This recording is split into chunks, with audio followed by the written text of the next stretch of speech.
Morning students. কিছুদিন আগেই নিশ্চয়ই তোমরা শুনেছো জাপানে একটা ভয়ঙ্কর ভূমিকম্প হয়েছিল।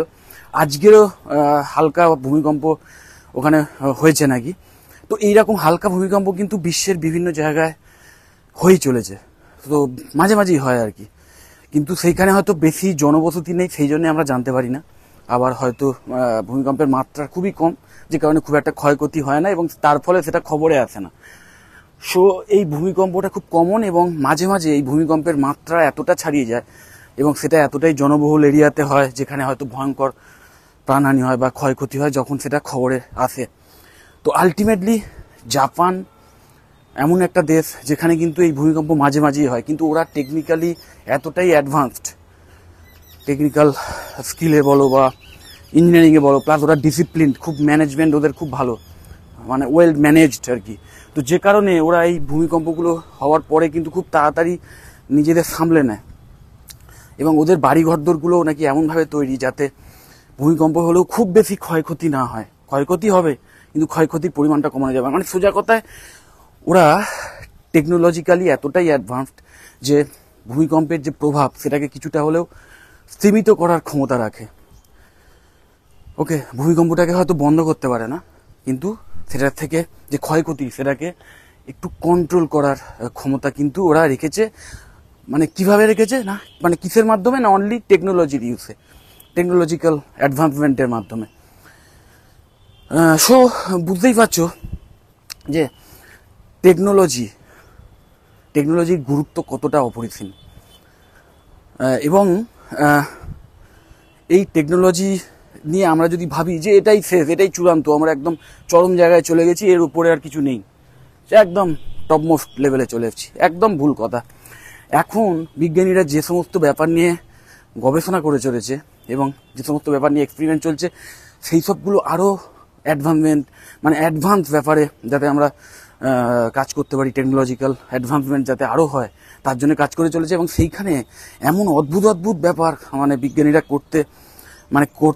যাতে করা যায় তার জন্য গবেষণা করে চলেছে। শুনলেই অবাক হতে হয় যে এই ভূমিকম্প থেকে যে ক্ষতিটা, সেটাকে শুধু সীমিত করা নয়, ভূমিকম্প যাতে না হয়, ভূমিকম্প যাতে প্রতিরোধ করা যায়, ভূমিকম্প হওয়ার অন্তত 1-2 ঘন্টা আগে কি আরও আগে যাতে জানা যায়, এই সমস্তগুলোর যে টেকনোলজি সেইটা কিন্তু খুব শিগগিরই হয়তো বার হয়ে যেতে পারে। সেই নিয়ে কন্টিনিউ গবেষণা হয়ে চলেছে।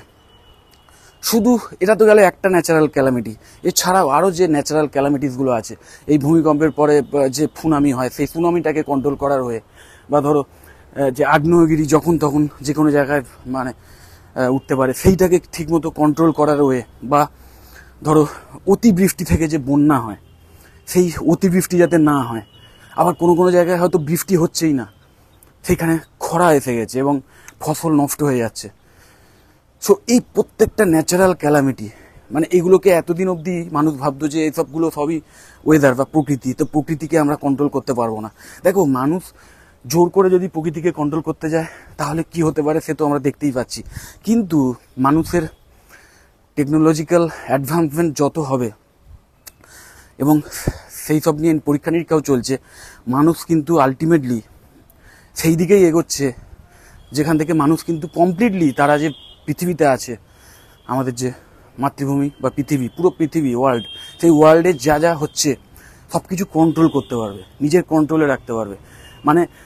অবশ্যই মানব কল্যাণের জন্য। যেখানে ধরো হট করে ভূমিকম্প হয়ে একটা বিশাল সভ্যতা হয়তো ধ্বংস হয়ে যেতে পারে, সেইখানে আগে থেকেই এমন কিছু ব্যবস্থা নিয়ে যেতে পারে যাতে সেটা না হয়। বা যেখানে হয়তো অতিবৃষ্টি হতে পারে, অতিবৃষ্টি হওয়ার সম্ভাবনা আছে, সেইখানে এমন কিছু হয়তো কেমিক্যাল হয়তো ছড়িয়ে দেওয়া হলো আকাশে বাতাসে, যে বৃষ্টি হলো না সেখানে, বা অতিবৃষ্টিটা কমের উপর দিয়ে চলে গেল। আবার যেখানে ধরো অনেক বছর ধরে বৃষ্টি হচ্ছে না, বা কোনো ভরা মরশুম, যে সময় বৃষ্টির দরকার, নিশ্চয়ই জানো যে অনেক জায়গাতেই এখনও চাষবাস বৃষ্টির ওপর নির্ভরশীল। তো সেখানে হয়তো চাষবাস ঠিকমতো হচ্ছে না, কেননা বৃষ্টি হচ্ছে না। তো সেইখানে এমন কেমিক্যাল ছড়িয়ে দেওয়া হলো যে সেখানে বৃষ্টি হচ্ছে। এমনিতেই এই বৃষ্টির ব্যাপারটা নিশ্চয়ই তোমরা জানো যে দুবাইতে বা বেশ কিছু অ্যাডভান্স কান্ট্রিতে সেখানে অলরেডি এই টেকনোলজি ওরা ইউজ করছে এবং করে কৃত্রিমভাবে বৃষ্টি তৈরি করে সেখান থেকে বৃষ্টি আনাচ্ছে। তো এটা কিন্তু আস্তে আস্তে এগোচ্ছে, এটা কিন্তু অলিক ব্যাপার নয়। আমি যেগুলো বলছি কোনোটাই অলিক নয়, এইগুলো নিয়ে রিসার্চ চলছে এবং যে কার্দাসেভ স্কেল সম্পর্কে যাদের আইডিয়া আছে তারা নিশ্চয়ই জানো যে একটা স্কেল, একজন বিজ্ঞানী তিনি এটাকে মানে এটা বলতে পারো এক ধরনের হাইপোথেটিক্যাল স্কেল এটা উনি ইমপ্লিমেন্ট করেছিলেন যে মানব সভ্যতায় 3টে স্টেজ আছে। তার মধ্যে প্রথম যে মানে সভ্যতার যে 3টে স্টেজ, তার ফার্স্ট স্টেজের একদম শেষের দিকে আমরা এসে গেছি। মানে আর একটুখানি বাকি আছে, করলেই আমরা ফার্স্ট স্টেজ কমপ্লিট করব। কিন্তু ফার্স্ট স্টেজ কমপ্লিট করতে গেলে আমাদের এই পুরো পৃথিবীর যে রিসোর্স আছে সেই পৃথিবীর রিসোর্সটাকে কিন্তু আমাদের কন্ট্রোল করতে হবে। এবং আমরা হয়তো অনেকেই ভাবি যে জ্বালানি সবই তুলে নিচ্ছি, জ্বালানি শেষ হতে চলেছে, কয়লা শেষ হতে চলেছে। না, পৃথিবীতে এখনও প্রচুর রিসোর্স বাকি আছে। পৃথিবীর একদম সেন্টারে সেখান থেকে যে হিট আসছে সেটা বাকি আছে।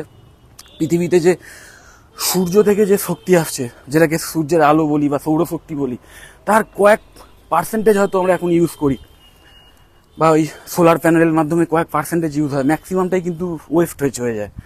এবং অনেক ক্ষেত্রে আবার এই এক্সট্রা যে রেটা সেটা আবার ক্ষতি করে মানবের। কিন্তু সেইখানেও কিন্তু এমন টেকনোলজি আসবে ভবিষ্যতে যেগুলো নিয়ে রিসার্চ চলে যাচ্ছে, যেটা নিয়ে এই সৌরশক্তির যেটুকু পৃথিবীতে আসছে পুরোটাই যাতে এনার্জিতে কনভার্ট করা যায় এবং সেটা মানে ভালো কোনো কাজে যাতে ইউজ করা যায়, সেই রকম টেকনোলজি আসতে চলেছে। তো বুঝতেই পারছো এবং এগুলো দরকার, মানে এই গবেষণাগুলো করা দরকার। কারণ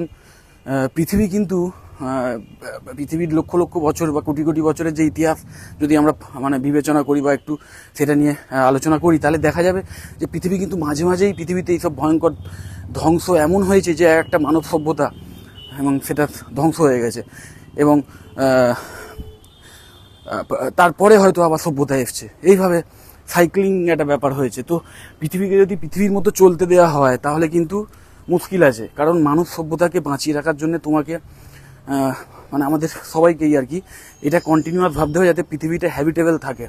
তার জন্য কিন্তু কন্টিনিউয়াস এই সমস্ত অ্যাডভান্সমেন্টের দিকে এগিয়ে যেতে হবে। এবং দুদিক থেকে হতে পারে, যে এক হচ্ছে যে পৃথিবীকে এমনভাবে কন্ট্রোল করতে হবে যাতে পৃথিবীতে ন্যাচারাল ক্যালামিটি না হয়, নিজেদের ইচ্ছে মতো যাতে সেটাকে কন্ট্রোল করা যায়। তার একটা ব্যাড এফেক্ট আছে, সেই সাইড এফেক্ট নেগেটিভ এফেক্টগুলোর দিকে আমি যাচ্ছি না, আমি যেগুলো পজিটিভ সেই দিকে যাচ্ছি।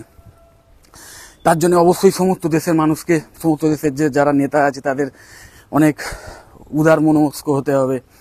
দেশ হিসেবে আলাদা ভেদে মানে এসবগুলো ভুলে গিয়ে সবাই পুরো আমরা যে সবাই পৃথিবীবাসী সেইটা নিয়ে ভাবতে হবে। এইগুলো কনসেপচুয়াল অনেক দার্শনিক ব্যাপার স্যাপার, এইগুলো পলিটিক্যাল ব্যাপার, এগুলো নিয়ে আমি এখানে আলোচনা করছি না। কিন্তু মোট কথা হচ্ছে টেকনোলজিক্যালি অ্যাডভান্স যদি আমরা না হতে পারি তাহলে কিন্তু, বা কন্টিনিউ যদি এই সমস্ত রিসার্চ না হয় তাহলে কিন্তু আস্তে আস্তে মানব সভ্যতা ধ্বংসের দিকে যাবেই। কারণ পৃথিবী ধ্বংস হতে পারে। এবার পৃথিবী যদি এরকম হয় যে পৃথিবী হয়তো ধ্বংস থেকে আমরা নিজেদের রোধ করতে পারলাম না, তাহলে এরকম কোনো ওয়ে বার করতে হবে যে পৃথিবী থেকে বেরিয়ে অন্য কোনো গ্রহে বা কোনো উপগ্রহে, সেটা আমাদের সৌরমণ্ডলের মধ্যে হতে পারে বা বাইরের কোনো সৌরমণ্ডল বা সোলার সিস্টেমের আন্ডারে কোনো গ্রহ বা নক্ষত্র, এই গ্রহ বা মানে স্যাটেলাইটে হতে পারে, মানে উপগ্রহে হতে পারে, যেখানে আমাদের হ্যাবিটেবল মানে যেখানে আমরা বাঁচতে পারবো এমন কোনো জায়গা কিন্তু খুঁজে বার করতে হবে এবং সেইখানে যাওয়ার উপায় বার করতে হবে।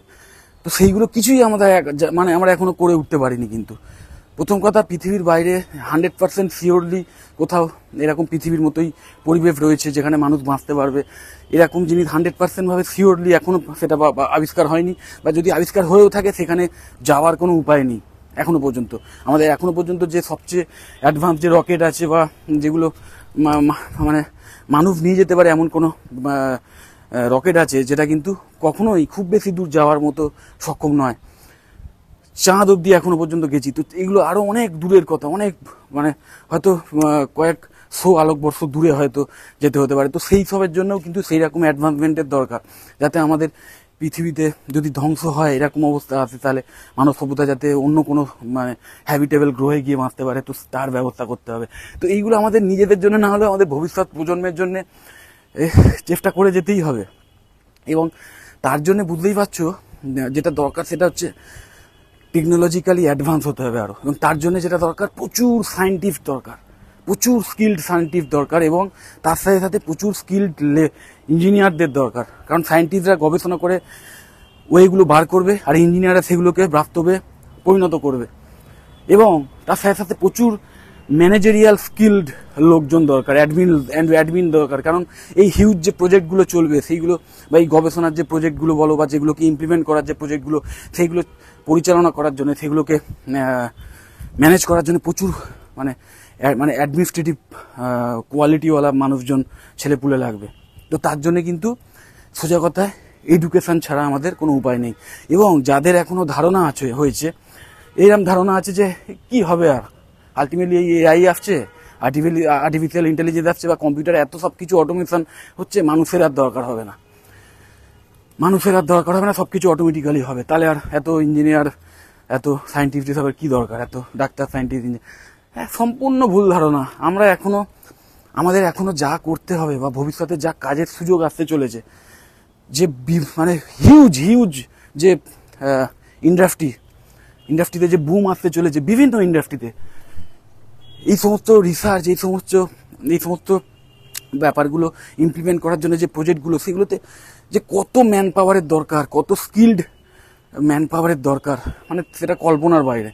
সব বুঝতেই পারছো, যত দিন যাবে তত কিন্তু এই সমস্ত মানে টেকনিক্যাল স্কিলওয়ালা মানে প্রফেশনালদের কদর বাড়বে। সেই জন্যে আমি বারবার বলবো যে বিশেষ করে তোমরা যারা এখন স্টুডেন্ট, ক্লাস 9-10-এ পড়ো, বা 11-12-এ পড়ছো, এবং ভবিষ্যতে যাদের মধ্যে এরকম স্বপ্ন আছে যে আমরা কোনো প্রফেশনাল ডিগ্রি কোর্স করব, বা ডিপ্লোমা কোর্স করব, সেটা কোনো ইঞ্জিনিয়ারিং কোর্স হতে পারে, কোনো ম্যানেজমেন্ট কোর্স হতে পারে, বা ভবিষ্যতে সায়েন্টিস্ট হওয়ার স্বপ্ন দেখছো, তাদের বলবো যে হতাশ হয়ে, বা অনেকের নেগেটিভ কথা শুনে যে ওইসব করে কি হবে, ভবিষ্যতে এসব কিছু হবে না, সবই কম্পিউটার করে দেবে, সবই অটোমেটিক্যালি হবে, সবই আর্টিফিশিয়াল ইন্টেলিজেন্স করে দেবে, একদম ভুল কথা। সেগুলোকে কন্ট্রোল করার জন্য মানুষ লাগবে। আর যে পরিমাণে এখনো কাজকর্ম বাকি আছে, তোমরা শুনেই বুঝতে পারছো যে এই যে আমি কথাগুলো বললাম, যে এদের ওয়েদারকে কন্ট্রোল করা, বা ইচ্ছে মতো বৃষ্টি আনা, ইচ্ছে মতো যে কোনো জায়গায় বন্যা যাতে না হয় তার সেইটাকে আটকানোর ব্যবস্থা করা,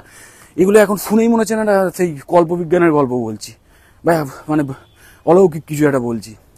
কিন্তু এই জিনিসগুলো হতে চলেছে, এগুলো করতেই হবে, এবং এগুলো পসিবল, এগুলো করা পসিবল, সেটা প্রমাণ হয়েছে, তার ওয়ে বার হচ্ছে, এখন চেষ্টা করা হচ্ছে। তো এই হিউজ পৃথিবীকে কন্ট্রোল করার জন্য, বা সেই পৃথিবীকে হ্যাবিটেবল রাখার জন্য, এই সমস্ত কাজগুলো করার জন্য যে কী লেভেলের টেকনোলজিক্যাল অ্যাডভান্সমেন্টের দরকার, তার সিকিভাগও আমরা এখনো স্টার্ট করে উঠতে পারিনি। তো সেইগুলো হবে, সেইগুলো নিয়ে কন্টিনিউ গবেষণা চলে যাচ্ছে।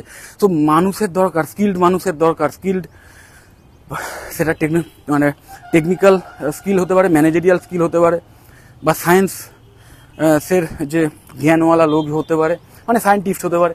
প্রচুর এরকম প্রফেশনাল ডিগ্রি বা ডিপ্লোমা কোর্স করা মানে ছাত্রছাত্রীদের কিন্তু প্রচুর কাজের সুযোগ আসছে ভবিষ্যতে, প্রচুর।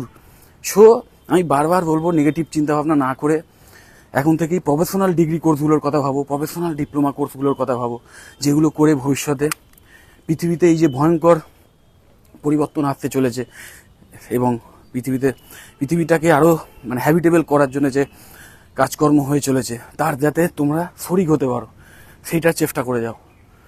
টাকা পয়সা, খ্যাতি, এগুলো তো এমনিই আসবে, কিন্তু এইগুলো করলে মানুষ যদি পৃথিবীকে ভালো করার, আরও ভালোভাবে বসবাসযোগ্য করার কথা ভাবে, এবং ভবিষ্যতে এই মানব সভ্যতা যাতে ধ্বংস না হয়ে যায়, সেটাকে আটকানোর জন্য যদি কাজ করতে পারে, এবং সেই কাজের যদি শরিক তোমরা হতে পারো, তুমি হতে পারো, তাহলে এর চেয়ে গর্বের কিছু হতে পারে না। আর বেশি বড় করছি না ভিডিওটা। যদি ভিডিওটা ভালো লাগে অবশ্যই লাইক দিও, চ্যানেলটা সাবস্ক্রাইব করে নিও, আর বন্ধু বান্ধবদের শেয়ার করে দিও, যাতে তারাও যাতে একটু এনকারেজড হয়, বা একটু যাতে ভেঙে না পড়ে।